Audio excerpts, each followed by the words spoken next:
apaan, Po? Ya elah bang, masa kagak tahu darah Yesus bang?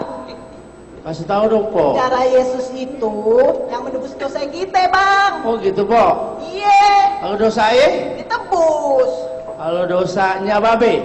Ini ditebus juga bang. Kalau dosanya jemaat? Jangankan jemaat bang, dosa pendeta juga ditebus bang. Iya, pendeta juga bang. manusia. Pokoknya ingat ya bang ya, darah Yesus gak ada yang lain bang. Oh gitu, Po. Iya. Kalau gitu kita nyanyi lagi, Po ya. Yo.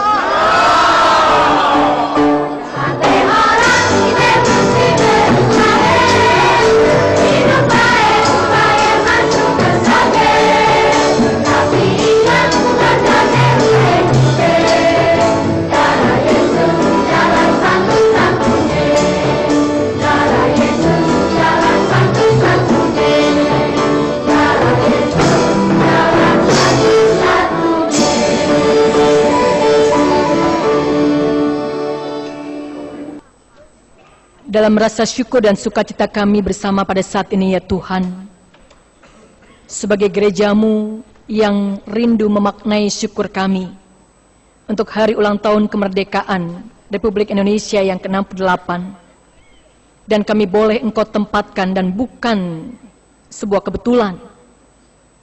Kami sebagai pengikut-Mu yang Kristus menjadi bagian dari warga negara Indonesia. Biarlah dalam rasa nasionalisme yang Kau anugerahkan, kami senantiasa membaktikan hidup kami kepadamu Tuhan, sebagai sang pemilik kehidupan, untuk menjadi saksi Tuhan, menyatakan tanda-tanda kerajaan-Mu di dunia ini, secara khusus bagi negara kami yang tercinta Indonesia.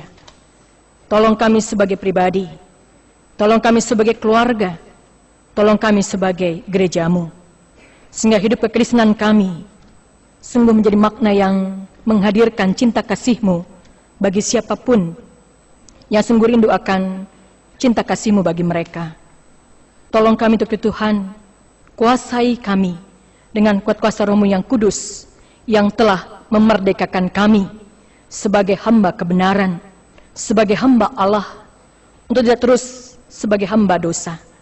Dalam kemerdekaan yang sejati itulah kami senantiasa memaknainya dalam terang firman Tuhan. Dan kami bukan hanya cakap untuk mendengarkan firman-Mu saja, tapi dimampukan untuk mengalami kemerdekaan sejati ketika kami menjadi pelaku firman Tuhan yang nyata. Di dalam nama Tuhan kami Yesus Kristus, kami berdoa. Amin. 1 Petrus pasalnya yang kedua, mari kita buka bersama-sama. 1 Petrus 2 ayat 11 sampai dengan yang ke-17. Saya akan membacakan bagian ayat yang ganjil dan jemaat sekalian membaca bagian ayat yang genap. Anak-anak sudah membuka kitabnya? Nah, nggak bawa kitab lagi? Wah, kalau petani ke sawah bawa apa? Cangkul. Kalau kita ke gereja bawa Alkitab. Ini salah siapa jemaat yang terkasih? Orang tuanya? Wah, anak-anaknya juga harus ingat ya. Nggak bawa Alkitab Pendeta Woro, tapi bawa BB suci katanya, handphone suci. Wah, Pendeta Woro bawa Alkitab ya. Mari setelah berbalasan kita membaca bagian 1 Petrus pasal 2 ayat 11 sampai dengan 17. Peringatan untuk hidup sebagai hamba Allah. Saudara-saudaraku yang kekasih, aku menasihati kamu supaya sebagai pendatang dan perantau, kamu menjauhkan diri dari keinginan-keinginan daging yang berjuang melawan jiwa.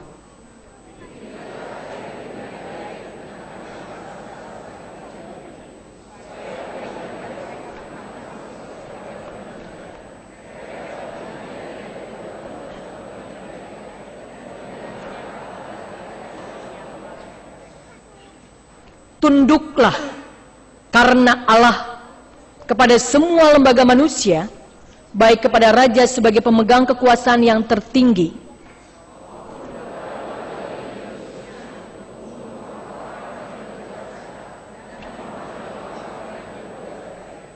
sebab inilah kehendak Allah, yaitu supaya dengan berbuat baik kamu membungkamkan kepicikan orang-orang yang bodoh,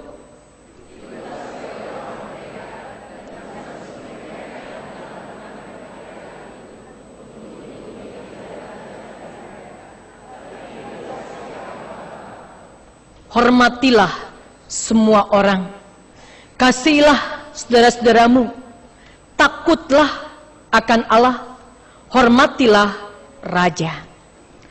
Berbahagialah orang yang mendengarkan firman Tuhan serta memeliharanya. Haleluya.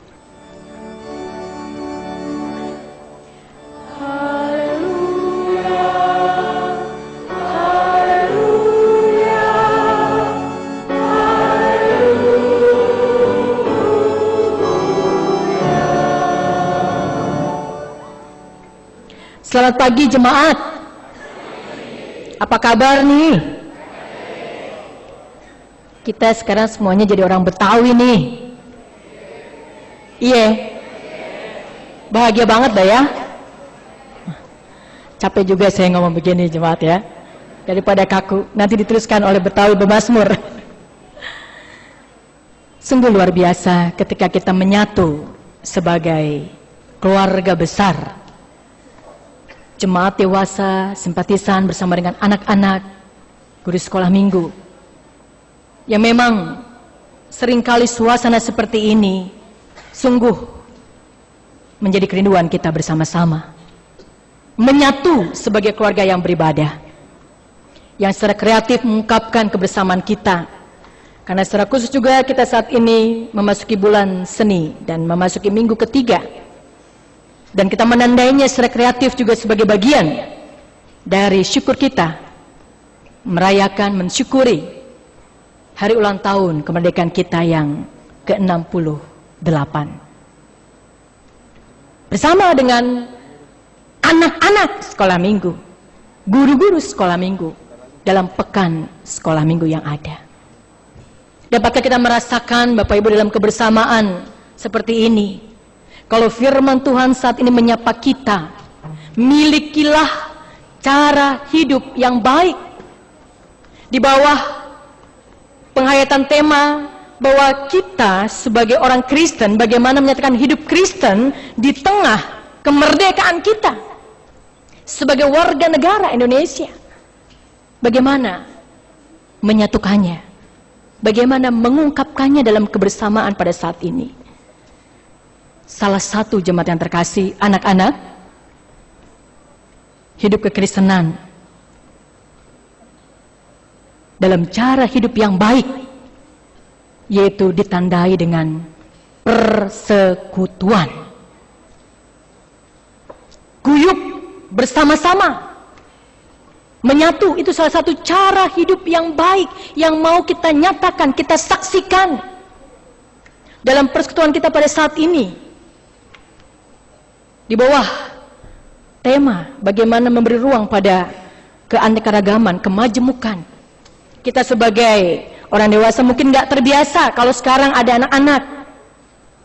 Mereka anak-anak, kita orang dewasa bagaimana menyatu, menikmati kebersamaan ini.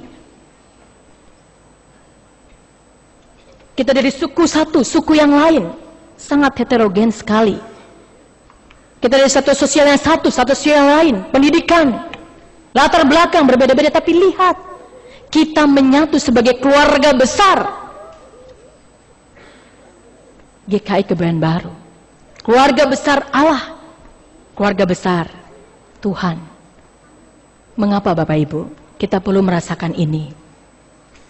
Supaya kita tidak asing di gereja kita sendiri. Semakin besar gereja biasanya membuat orang masing-masing dengan dirinya sendiri. Pertanyaannya, apa makna persekutuan yang demikian? Salah satu cara hidup yang baik adalah ketika kita boleh menandai bahwa kami pengikut Kristus, hidup kekristenan ditandai dengan persekutuan yang memberikan ruang pada kebersamaan seperti ini, supaya setiap orang merasakan, aku mengasihimu, kamu tidak kesepian, kamu tidak sendirian, kita ini keluarga, kita ini saling mengasihi. Karena tidak akan pernah mungkin jemaat yang terkasih kalau kita menjalankan tugas pengutusan kita keluar sana berhadapan dengan berbeda, bahkan agama, keyakinan, sangat majemuk kalau tidak dimulai dalam diri kita sendiri, dalam keluarga kita di sini.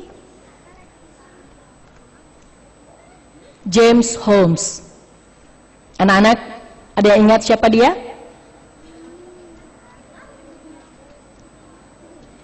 Pelaku penembakan di premier film Batman. Siapa yang pernah nonton film Batman? Wah, semuanya. Siapa yang pernah nonton film Laskar Pelangi? Wah, semuanya juga. The Passion of Christ? Nah, makin kurang Bapak Ibu. Boleh nonton film Batman, Laskar Pelangi, tapi juga rindu untuk nonton film yang sungguh mengingatkan kita bahwa kita adalah anak-anak Tuhan yang boleh jadi berkat. Mengapa? Tepatnya pada akhir Juli tahun lalu dia melakukan penembakan dan sangat berdarah dingin. 12 orang. Dan beberapa di antaranya harus mengalami luka-luka. Dan juga ada warga negara Indonesia yang sedang studi di sana. Dia sosok yang cerdas, mahasiswa pasca sarjana ilmu saraf di Universitas Colorado, Amerika Serikat. Langsung dilakukan penelitian, mengapa bisa demikian? Bisa mencolokkan anak di sana mewakili dari tingkat kesejahteraan yang baik, kecerdasan, tapi mengapa bisa demikian? Hasil penelitian dilakukan luar biasa, jemaat yang terkasih. Semakin bertambahnya kesejahteraan masyarakat, kecerdasan seseorang secara akademis, rupanya berbanding lurus, tidak berbanding lurus dengan tingkat kebahagiaan seseorang. Dia tidak bahagia. Dia merasa sendiri, tidak ada siapa-siapa. Dan dia melakukan itu sebagai wujud tolong, perhatikan aku. Dia mengalami depresi yang sangat mendalam. Bagaimana dengan masyarakat Indonesia? Bagaimana dengan kita di kota Jakarta? Bagaimana dengan kita di GKI Kebayoran Baru?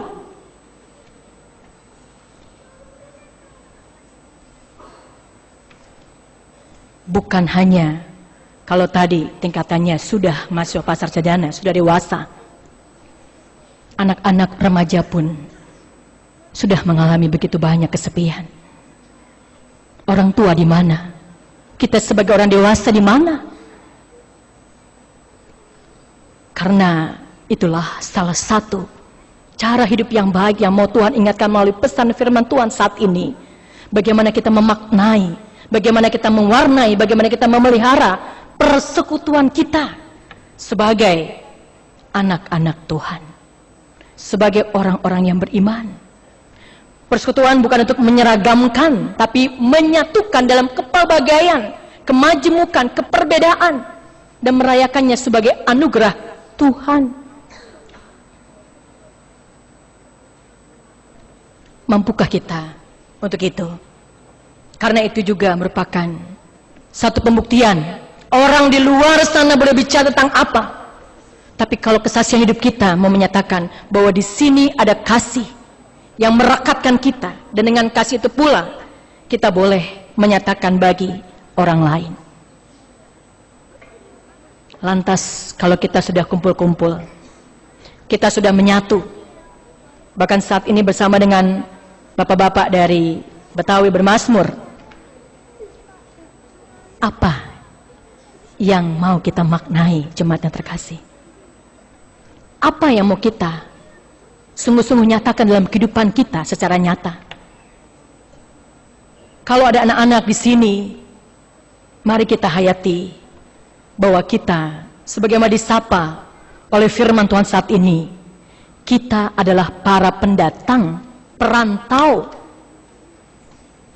Artinya hanya sementara saja kita hidup di dunia ini. Dan kalau dalam pasal pertama menyapa bahwa pengikut Kristus tersebar di mana-mana. Dan kalau kita kenakan bagi diri kita saat ini, kita pengikut Kristus tersebar dan kita ada di kota Jakarta, tidak mudah. Ada begitu banyak godaan, ada begitu banyak tantangan pun sama dengan yang mereka hadapi sebagai pendatang perantau pada saat bagian firman Tuhan ini ditulis. Tapi bagaimana mereka menghadapinya? Mereka tetap menyatu sebagai persekutuan di dalam Tuhan. Pertanyaannya buat kita, apakah ketika jemaat yang terkasih datang ke gereja ini, beribadah, bersekutu, bertumbuh bersama, dapatkah kita merasakan persekutuan dalam kasih yang saling membangun, yang saling menguatkan, tapi juga saling menegur? Untuk apa? Untuk kita terus menyatakan cara hidup yang baik sebagai pengikut Kristus dalam hidup kekristenan kita. Dan hari ini, kalau saya menegaskan dalam ayat 16, hiduplah sebagai orang merdeka dan bukan seperti mereka yang menyalahgunakan kemerdekaan itu untuk menyelubungi kejahatan-kejahatan mereka, tapi hiduplah sebagai hamba Allah. Di sini kita diperlengkapi untuk kita tidak menyelubungi kejahatan-kejahatan yang ada, karena kita adalah hamba Allah. Dan ini dimulai dalam pendidikan iman Kristiani, mulai dari anak-anak sekolah minggu kita, remaja, pemuda, dan kita sebagai jemaat dewasa. Sejauh mana kita terlibat di dalamnya, berperan serta. Kejahatan, boleh saya bertanya, termasuk di kota Jakarta, apakah makin berkurang atau makin bertambah jemaat? Ya, kita bisa menjawab masing-masing. Sebagai bangsa negara Indonesia, semakin memprihatinkan, dan itu seringkali terselubungkan. Satu saja dari sekian banyak yang ada, kejahatan yang menggurita, yang seringkali tidak ada habis-habisnya. Satu sudah selesai, satu lagi muncul, dan kita tidak sering terkaget-kaget. Oh, mengapa? Selalu ada. Salah satu yang paling menyolok bentuk kejahatan yang sudah menggurita Bapak Ibu, jemaat sekalian, anak-anak, apa? Apa kita bisa jawab? Korupsi. Korupsi. Penyalahgunaan kekuasaan. Roh materialisme sangat menguasai dari orang dewasa sampai anak-anak. Betapa orang dipandang dari status sosialnya, dari kesuksesannya secara materi, sehingga semua berlomba-lomba, halal tidak halal, mengarah ke sana. Sehingga kalau jemaat, anak-anak ingat salah satu iklan yang terus-menerus ditayangkan, itu kalau besarnya jadi koruptor, itu rupanya mulai dari anak-anak. Mereka suka melakukan apa? Nyontek. Kenapa nyontek, anakku? Karena mama papa kalau dapat nilai yang kurang bagus saja marahnya luar biasa. Pernahkah mama papa dampingi anak aku sebagai anak yang mau belajar? Oh, nggak punya waktu. Tapi menuntut nilai yang harus kalian capai apapun caranya. Besar lagi, remaja lakukan apa? Bohong. Besar lagi, selingkuh. Apa itu selingkuh? Wah, anak-anak ngerti selingkuh loh. Ini siapa jadi contoh? Waduh. Selingan iseng keluarga runtuh. Dan orang dewasa juga yang seringkali memplesetkan selingan iseng asal keluarga tetap utuh. Karena diselubungi terus kejahatan itu. Dan kalau besar, tidak lagi punya rasa takut menjadi seorang koruptor. Satu hal yang sangat memprihatinkan kita. Dan bagaimana kita sebagai pribadi, keluarga, gereja selalu diingatkan ulang bagaimana cara hidup yang baik ini. Jemaat terkasih, betapa tidak ketika ini terus menggurita, ini selalu ada di depan kita. Di tengah maraknya berita tentang elit politik, dan melaluinya juga senantiasa menampakkan kemuakan atas keserakahan yang ada, berbagai macam kasus yang ada. Sampai ingat Tasripin, kalau sekarang kita bersama dengan anak-anak jemaat yang terkasih untuk masalah kemajemukan, menghargai kemajemukan, keperbedaan, kita juga belajar. Seringkali harus belajar dari anak-anak, sebagaimana juga saya tulis dalam renungan warta jemaat. Dalam hal bagaimana kebersahajaan, kesederhanaan, kerja keras, kejujuran, itu bukan hal yang seringkali dianggap biasa, tapi luar biasa, karena sudah terlalu sering menyelubungi kejahatan-kejahatan. Tasripin, masih ingat siapa dia? Ini gambar yang kedua yang saya saksikan, sebelum kemudian gambar-gambar ini luar biasa sekarang, karena sudah mendapat perhatian dari presiden kita, mendapat perhatian dari beberapa orang yang ada, karena apa yang dilakukan sebagai seorang bocah yang masih berusia 12 tahun, dimiskinkan dalam sistem hal yang seringkali memprihatinkan akibat keserakahan manusia. Ayahnya sekarang sudah kembali dari Kalimantan dan ditanya, apakah Bapak mau kembali lagi ke Kalimantan? Tidak, saya akan bersama-sama dengan mereka. Ibunya memang sudah meninggal sebagai buruh pasir dan tertimbun pasir. Wah, semuanya memperhatikan, luar biasa. Karena anak seorang yang berusia 12 tahun, tapi membanting tulang, bekerja keras luar biasa. Apapun yang saya lakukan untuk adik-adikku yang masih 3. Pikiran jajan nggak ada, yang ada kerja keras untuk jadi berkat di tengah-tengah keluarga kita. Anak-anak kita bagaimana Bapak Ibu? Bagaimana kita mendidik mereka? Berteguh, siapa dia? Bukan anak kota Jakarta, bukan anak Betawi ya Bapak Ibu ya, dari Mazmur bermazmur, dari Betawi bermazmur, bukan. Anak mana? Anak rimba.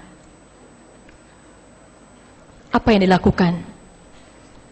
Dia sedang mengajarkan teman-temannya baca, tulis, dengan tujuan yang sangat mulia, supaya waktu mereka menjual hasil yang mereka kerjakan, apakah di kebun, apakah di sawah, tidak ditipu oleh orang desa ketika mereka keluar dari rimba mereka. Dan itu dimiliki oleh seorang anak berteguh usia 14 tahun.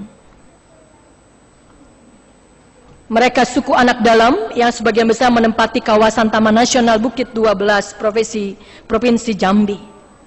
Cita-cita untuk mencerdaskan teman-teman yang ada. Cara hidup yang baik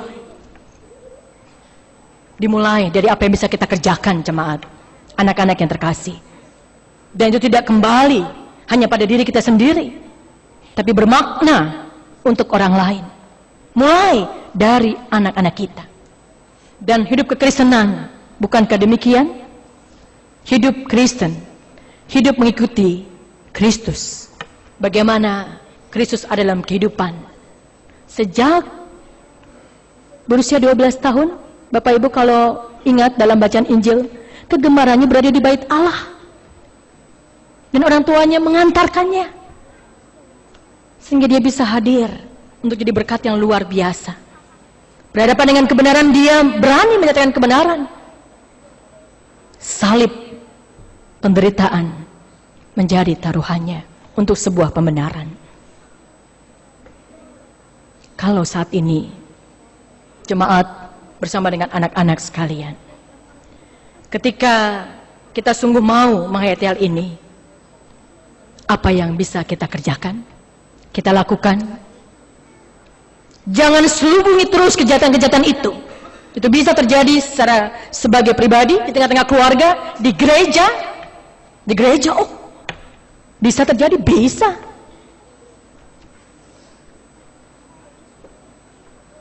Dalam lingkungan masyarakat, RT, RW, kelurahan, bisa.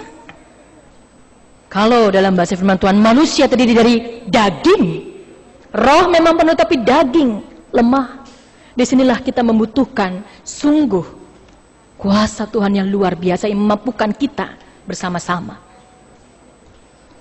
Sehingga jemaat yang terkasih, teologi salib yang menandai kehadiran Kristus bagi dunia, dan karenanya kita menjadi